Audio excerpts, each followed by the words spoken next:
D और के जो अल्फाबेट्स वाली के नाम निकल रहे हैं कि एक 90s की एक्ट्रेस है और अभी एक रीसेंट है, तो ज़्यादा नाम हम लेंगे नहीं, लेकिन इसमें ज़्यादा हिंदुस्तान को सोचने की ज़रूरत है नहीं। सबको पता है कि के वाली कौन थी 90s की इतनी फेमस एक्ट्रेस, और कौन डी वाली आजकल है, कौन सी वो डी वाली है, कौन लोग जेएनयू में जाते हैं, किसका नाम डी से आता है। अब इसमें ज़्यादा बोलने की ज़रूरत तो है नहीं, जनता को सब पता है। आश्चर्य की बात ये हो रही है कि श्रद्धा कपूर का नाम उसमें आ गया, सारा अली खान का नाम उसमें ऑलरेडी है, रकुल प्रीत का, सिमोन खम्बाटा का, ऐसे ऐसे नाम आ रहे हैं जिनके बारे में हम लोगों ने कभी सोचा भी नहीं था। मैम, ड्रग पैडलिंग के मामले में जिस तरीके से जय शाह ने खुलासे किए हैं और चैटें सामने आ रही हैं के नाम की अभिनेत्री की और डी नाम की अभिनेत्री, देखिए अभी इसे कहते हैं कि सारे का सारा इनका जो ढोल है वो बहुत बुरी तरह से फटने वाला है, और उसमें से क्या क्या निकलेगा ये भानुमति का पिटारा है, और भानुमति का पिटारा अब एनसीबी खोल रही है, और इसमें से निकलेंगे एक से बढ़िया एक नाम निकल के वो नाम निकलेंगे जो बढ़िया, मैं आपसे बोलती हूँ ना हमेशा कि बढ़िया मुंह पे मेकअप लगा के, बढ़िया बढ़िया वस्त्र पहन के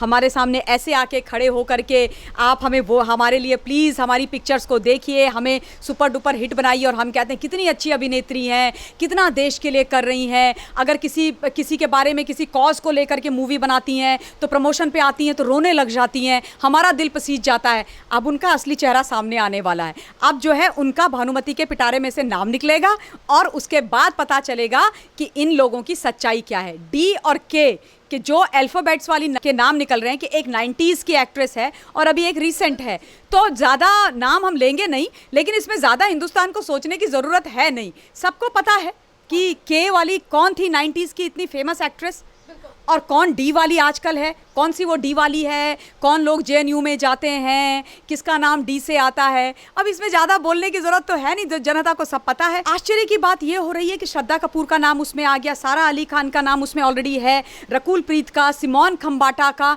ऐसे ऐसे नाम आ रहे हैं जिनके बारे में हम लोगों ने कभी सोचा भी नहीं था कि ये ड्रग्स में इन्वॉल्व हैं। अब मैं कुछ लोगों को, कुछ महानुभावों को बोलते हुए सुनती हूँ, बॉलीवुड के लोग जो कहते हैं तो क्या हो गया अगर वो ड्रग्स लेते हैं, तो ये कोई क्राइम थोड़ी ना है, ये कोई गलत बात थोड़ी ना है। अरे जो ड्रग पी रहे हैं आप उनके पीछे क्यों पड़ रहे हो? यानी कि आप ये कहने की कोशिश कर रहे हो कि ड्रग का सेवन करना हिंदुस्तान के अंदर लीगल हो गया है। इसको मतलब हम लोगों ने कानूनी तौर पर वैध मान लिया है, इसका लीगलाइजेशन हो गया है? नहीं हुआ ना। तो ड्रग का सेवन करना भी गलत है। मदिरा पान जब लोग करते हैं उसके बारे में कोई कुछ नहीं बोलता, क्योंकि ठीक है लीगल है, लेकिन ड्रग्स तो लीगल नहीं है। तो आप करोगे और आप ये भी चाहोगे कि हमारे बारे में कोई कुछ बोले ना, हमारे को समन भी ना आए और हमसे बातें भी ना पूछी जाए, तो ये तो नहीं होता ना, ये तो इलीगल काम है। और उसके बाद आप सिर्फ सेवन नहीं कर रहे हो, बॉलीवुड के अंदर सिर्फ ड्रग की पार्टीज नहीं हो रही हैं, सेवन नहीं कर रहे हैं वो जो है ड्रग पेडलर्स हैं, उनके ड्रग माफियाओं से, ड्रग के जो बड़े बड़े गिरोह हैं उनसे नाम उनके साथ कनेक्शंस हैं। वो जो ड्रग माफियाज हैं वो इनकी पार्टीज में होते हैं, वो इनको फंड करते हैं, इनसे वो इनका पैसा भी वो ब्लैक का वाइट करते हैं, इनको पैसा देते हैं। बड़ा इनका इंटरनल जो कनेक्शन है वो है, लेन देन का मामला इनका चलता रहता है। देखिए अगर ऐसा नहीं होता और ये एनसीबी अगर सही डायरेक्शन में नहीं जाती, अगर इनके अंदर इनकी जो दाल है वो पूरी की पूरी काली होने के साथ साथ सड़ी हुई नहीं होती, तो आज बड़े बड़े रसूखदार नाम, बड़े बड़े लोग भारत को छोड़ करके भाग क्यों रहे हैं? अभी तक तो आप इतने महीनों से ये लोग जो थे अपने फार्म हाउस में बैठे हुए थे, किसानी कर रहे थे, पूरे शरीर में मट्टी लगा करके बोलते थे कि भैया जय जवान जय किसान। जिन्होंने मतलब किसान का क नहीं पता, किसान की जिंदगी में दर्शन ना करे, वो फोटो लगा कर किसानी कर रहे थे, अपने फार्म हाउस में बैठे हुए थे, अपने घोड़ों के साथ खेलते थे और घुड़सवारी करते थे। अब जब पूरे मतलब वहां पर है तो अचानक ऐसा क्या हो गया कि आपको देश छोड़ करके भागना पड़ रहा है? पूरे का पूरा परिवार भाग रहा है। आप कह रहे हो हम डिटॉक्सिफिकेशन करने के लिए जा रहे हैं, डिटॉक्सिफिकेशन करने के लिए नहीं जा रहे हो, डर के मारे है ना, बकरे की अम्मा कब तक खैर मनाएगी, अपना बोरिया बिस्तरा लेकर के निकल चुके हैं। चोर की दाढ़ी में तिनका होगा तभी तो चोर भागेगा। तो यही स्थिति इन लोगों की आज हो रखी है। लेकिन अच्छी बात यह है कि जितनी ये कोशिश कर रहे हैं कि हम बचें, हमारी ये गंदगी छुपी रहे, हिंदुस्तान की जनता उतना इनको पकड़ रही है, हिंदुस्तान की जनता उतना इनसे प्रश्न कर रही है। एनसीबी को मैं बहुत बहुत धन्यवाद देना चाहती हूँ, सीबीआई को धन्यवाद देना चाहती हूँ, ईडी को धन्यवाद देना चाहती हूँ। इतनी बढ़िया इन्वेस्टिगेटिंग एजेंसीज हैं, इस तरीके से काम कर रही हैं। बस एक निवेदन करना चाहती हूँ, कृपया किसी के प्रेशर में मत आइएगा और जो गलत है उनको पकड़िएगा, क्योंकि अभी हिंदुस्तान की जनता किसी को माफ करने के मूड में है नहीं। और मैम यहाँ पे एनसीबी की टीम जहाँ पे जांच कर रही है, जहाँ पे दफ्तर है, आज उस बिल्डिंग में आग लग गई है, तो ऐसा कहा जा रहा है कि जो डॉक्यूमेंट थे और जिन चीज़ों पे जिन चीज़ों पे डॉक्यूमेंट थे वो जल सकते हैं, और इस तरीके की साजिश है किसी की। देखिए साजिशें तो हिंदुस्तान के अंदर बहुत होती हैं और बड़े तरीके के काम हो सकते हैं, ये हादसा भी हो सकता है। लेकिन अगर ऐसा है तो फिर इस पर भी जनता के द्वारा ये छोड़े नहीं जाएंगे, क्योंकि इस वक्त भारत की जनता इस गंदगी को, इस दीमक रूपी जो बॉलीवुड के अंदर गंदगी चल रही है, इसको साफ करने के बिल्कुल मूड में है और हम किसी भी कीमत पर इनको छोड़ने वाले हैं, चाहे ये कितनी भी कोशिश करें। चाहे ये अपनी जया जी जो हैं पार्लियामेंटेरियन हैं, उनको दहाड़ मारने के लिए भेज दें राज्यसभा के अंदर और उनसे बोलें कि जया आंटी बुलाते हैं सारे लोग उनको, करण जौहर से लेकर के ये रणवीर कपूर और वो धवन बच्चा, ये सारों की जया आंटी हैं। तो इन्होंने जया आंटी से गुहार लगाई होगी कि आप जाकर के हमें बचाइए। भाई अभी कोई नहीं बचाए, चाहे कितनी भी दहाड़ लग जाए। गलत का जो भी सपोर्ट करेगा, गलत का जो भी साथ देगा, फिर वो कोई भी हो, उसको नहीं बख्शा जाएगा। क्यों? क्योंकि बहुत ज़्यादा आवश्यकता। आप कब तक हिंदुस्तान की जनता को बेवकूफ़ बनाओगे? कब तक आप इस गंदगी को हम झेलेंगे वहाँ पर? आप बताओ ना, बॉलीवुड के अंदर हालत क्या होकर के रखी हुई है। आज नारकोटिक्स का एक के बाद एक ऐसे नाम आ रहे हैं, ऐसी चीज़ें सामने आ रही हैं जिनको देख करके आप हिल जाते हो। और अभी तक वो लोग जो कहते थे कि नहीं हिंदुस्तान की जनता ऐसे ही बात कर रही है, अगर जनता ऐसे ही बात कर रही होती तो लोग इस तरीके से भाग नहीं रहे होते। अगर जनता ऐसे ही बात कर रही होती तो इस तरीके से व्हाट्सएप चैट्स के माध्यम से लोगों के नाम निकल करके नहीं आती। अगर जनता ऐसे ही बात कर रही होती तो नाम निकलकर एनसीबी उनको अभी समन नहीं भेज रही होती। अगर जनता ऐसे ही बात कर रही होती तो रिया चक्रवर्ती अपने भाई और अपने 2 साथियों के साथ आज जेल की सलाखों के पीछे नहीं होती। अगर जनता ऐसे ही बात कर रही होती तो पूरे का पूरा बॉलीवुड जो आज उसका बिल्कुल ऊपर से नीचे तक हिला हुआ है, वैसे हिला हुआ नहीं होता। तो ये बोलना कि जनता ने ऐसे ही बात करी है, जनता बिना बात की बात कर रही है, बहुत गलत है। क्योंकि हिंदुस्तान की जो जनता है ना, वो बहुत पढ़ी लिखी, बहुत समझदार है और हर चीज को समझती है। शरीफ लोग हैं, अच्छे लोग हैं, भावुक लोग हैं, विश्वास कर जाते हैं दूसरों पर। जो ये बेवकूफ़ बनाने वाले लोग होते हैं, चाहे वो कोई भी हो, चाहे वो महाराष्ट्र के कुछ नेता हो, चाहे या अभिनेता हो, चाहे कोई भी कुछ पुलिस वाले सीनियर कॉप्स हो, आप लोगों पर विश्वास कर जाते हैं कि ठीक है हमारे बड़े लोग कह रहे हैं तो सच है। लेकिन ये भूल जाते हैं कि इनको बनाने वाले भी ये जनता ही है। तो अगर जनता इस बात पर आज उतारू होकर के आ गई है कि अब आपका ये गंदा खेल नहीं चलेगा, तो हमको अंडर एस्टिमेट करने की, जनता को अंडर एस्टिमेट करने की, मीडिया को अंडर एस्टिमेट करने की आप लोग जरूरत भी मत करना। और कोई भी ऐसा इसमें एंगल नहीं आ जाना चाहिए जिससे कि कहीं से भी हमारी जो इन्वेस्टिगेशन है वो डिरेल हो, क्योंकि अभी हमारी तीनों एजेंसीज बहुत अच्छी तरीके से काम कर रही हैं। और मैम यहाँ पे ये भी है कि जिस तरीके से दिशा सालियान और सुशांत सिंह राजपूत के लिए पूरा देश लड़ाई कर रहा है, और यहाँ पे ये ड्रग्स माफिया जिस तरीके से बॉलीवुड में से निकल के सामने आ रहा है, तो उसको भी सभी साफ करना चाहते हैं। मैम दिशा सालियान की केस से रिलेटेड 2 चीज़ें और निकल के सामने आई हैं कि वहाँ के सीसीटीवी जो फुटेज थी वो गायब कर दी गई है, रजिस्टर से पन्ने फाड़े गए हैं।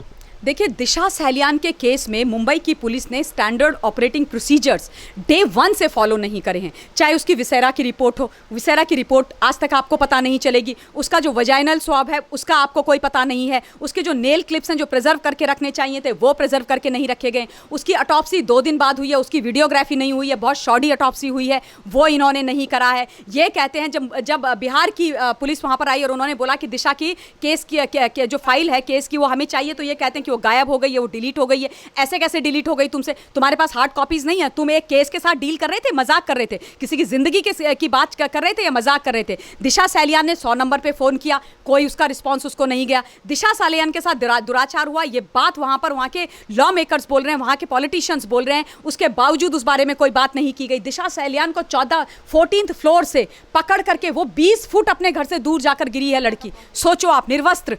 कौन ऐसे सुसाइड करेगा? कौन सी ऐसी लड़की होगी जो अपने आत्मसम्मान को खत्म करके निर्वस्त्र होकर के कूद के मरेगी कि उसके मरने के बाद उसका क्या कहते हैं, शरीर का नुमाइश लगाई जाए? कौन सी लड़की मरेगी? इन्होंने मजाक बना के रखा हुआ है क्या? लड़कियों को बदनाम करने का इन महाराष्ट्र की सरकार ने ठेका ले रखा है क्या?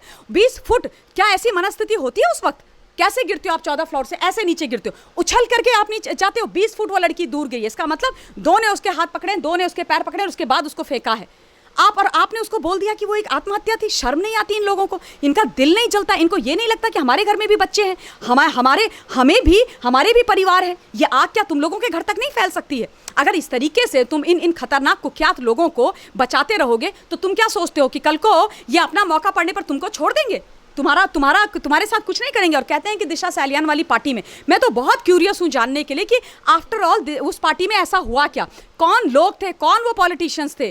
कौन वो नेता थे? कौन वो अभिनेता थे? कौन वो बिल्डर था? कौन ये सारे लोग थे? क्यों सरकार उनको बचाने की कोशिश कर रही है? क्यों मुंबई के कुछ कॉप्स जो टॉप कॉप्स हैं वो उनको बचाने की कोशिश कर रहे हैं? ऐसा क्या हो रहा था उस पार्टी के अंदर जिसको आप लोग छुपाने की कोशिश कर रहे हो? और क्यों छुपाने की कोशिश कर रहे हो भाई? उसका परिवार आकर के दिशा का बोल नहीं रहा है। रहस्यमयी मौत उस लड़की की हुई है, बुरी मौत उसकी हुई है, उसका परिवार बोल नहीं रहा है। क्या हमको दिखता नहीं है?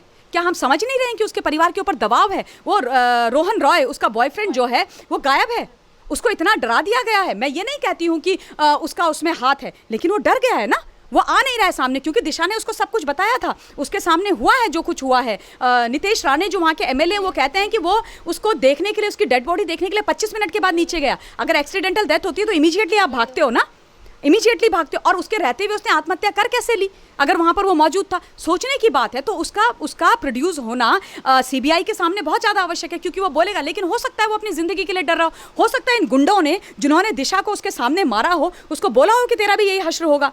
तो क्यों अभी आपने नितेश राणे की बात की, नितेश राणे ने भी तो ये कहा था कि रोहन राय को सिक्योरिटी दी जानी चाहिए क्योंकि उसकी जान को खतरा है। बिल्कुल सही बात है, और मुझे भी यही लगता है। मुझे लगता है, मैं ये नहीं कह रही हूँ कि उसका हाथ है, लेकिन उसको जान को खतरा है, उसको डराया धमकाया गया है, उसको चुप कराया गया है, उसके परिवार, दिशा के परिवार की तरह।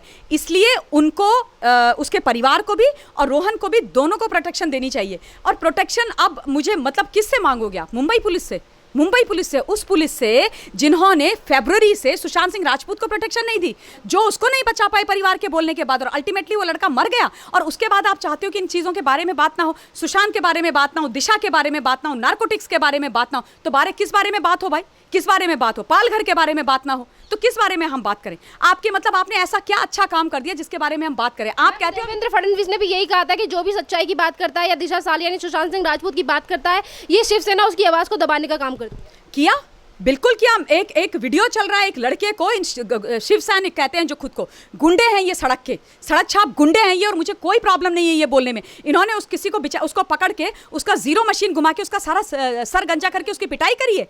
क्या हो रखा है? ये मुगलों के वंशज हैं, ये निरंकुश लोग हैं, ये इनको सत्ता से हट जाना चाहिए। क्या अब उद्धव ठाकरे जी को ये दिखाई नहीं दे रहा कि किस तरीके की हरकतें हो रही हैं वहां पे?